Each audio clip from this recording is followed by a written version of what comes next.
وَيَمْحَقُ اللَّهُ الرِّبَا وَيُرْبِي الصَّدَقَاتِ وَاللَّهُ لَا يُحِبُّ كُلَّ كَفَّارٍ أَثِيمٍ صدق اللہ العظیم۔ Syed A R Naqvi advocate high court, secretary Pakistan Markazi Muslim league کی ذمہ داری میرے پاس ہے۔ موجودہ سیاسی، معاشی، معاشرتی بحران کی صورتحال میں کہ جب پاکستان کی عوام پکار رہے ہیں کہ کوئی شخص آئے جو ان کو بجلی، آٹے، چینی، سوئی گیس، بنیادی ضروریات زندگی مہیا کرے، انصاف کا نظام مہیا کرے، اور ان صورتحال میں کہ جب تمام سیاسی پارٹیاں، حکومتیں آپس میں نفرتیں بکھیر رہی ہیں، نیگیٹو پولیٹکس ہو رہی ہے ہر طرف، ایک دوسرے کی پگڑیاں اچھال رہے ہیں، ایک دوسرے کی گرفتاریاں عمل میں لائی جا رہی ہیں، ایک دوسرے کی تضحیک کی جا رہی ہے، اور کسی کو عوام کی پریشانیوں سے کوئی کنسرن نہیں رہا، تو ان حالات میں امید سحر بن کے پاکستان مرکزی مسلم لیگ کا قیام عمل میں لایا گیا ہے،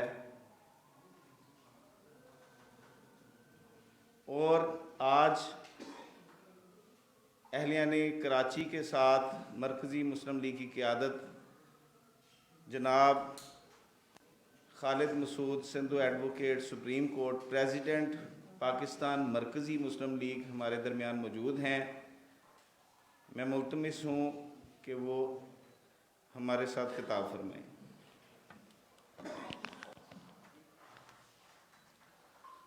بسم اللہ الرحمن الرحیم۔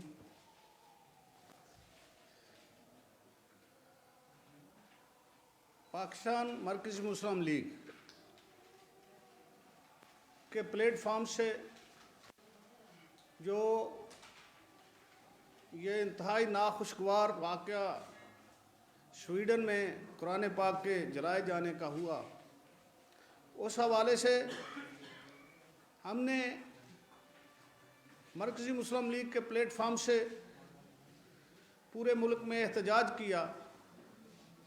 لاہور میں اس کے حوالے سے ہم نے 24 تاریخ کو ریلی نکالی، اسلام آباد میں ریلی نکالی، کل کراچی میں بھی ہم نے یہاں سے ریلی کا جو ہے اہتمام کیا اور اس پہ احتجاج کیا۔ اسی طرح پورے ملک میں، پشاور میں، بلوچستان میں اور پنجاب اور سندھ کے دیگر شہروں میں بھی ہم نے اس بات پہ شدید احتجاج کیا اور غم و غصے کا اظہار کیا، کیونکہ پوری دنیا میں جب ہم انسانی حقوق کی بات کرتے ہیں، اظہار رائے کے آزادی کی بات کرتے ہیں، تو یہ ساری باتیں مشروط ہوتی ہیں دوسروں کے احساس اور جذبات کے ساتھ، اور دوسروں کی اظہار رائے کے ساتھ، دوسروں کے حقوق کے ساتھ۔ تو اس پلیٹ فارم سے، اپنی مرکزی مسلم لیگ پاکستان کے پلیٹ فارم سے ہم مطالبہ کرتے ہیں یو این او سے کہ وہ ایسے قوانین بنائے، ملکوں کے درمیان ایسی شرائط طے کرے کہ کوئی ملک، کسی ملک کا کوئی باشندہ کسی بھی مذہب کے خلاف کوئی اس طرح کی حرکت نہ کرے جس سے لوگوں کے جذبات مجروح ہوں۔ ہم یو این او سے یہ بھی مطالبہ کرتے ہیں کہ اگر کوئی ملک اس طرح کی حرکت کرے تو اس کے خلاف پابندیاں عائد کی جائیں۔ ہمارا مطالبہ حکومت پاکستان سے بھی ہے